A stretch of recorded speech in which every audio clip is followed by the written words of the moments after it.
Jadi boleh yang demikian. Ayat kita baca hari ni, wal asri ni, dia beritahu pada kita kalau mu nak berjaya, ni dia benda. Sebab tu Allah Ta'ala sumpah wal asri, demi asar, demi masa tak tahu bila mula.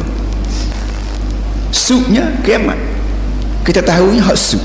Kiamat tak tahu juga, kerana masa dunia ni bila wujud. Mung kata 1 juta tahun, aku kata 5 juta tahun dah, mung kata 10 juta tahun dah, tak tahu bila. Cuma pakhlala ni para duk kaji lagi.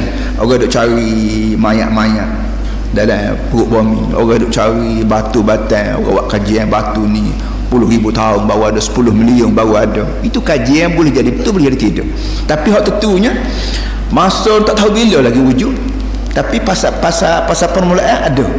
Dan dia juga tak tahu bila lagi nak habis ni, kiamat ni bila tak tahu juga.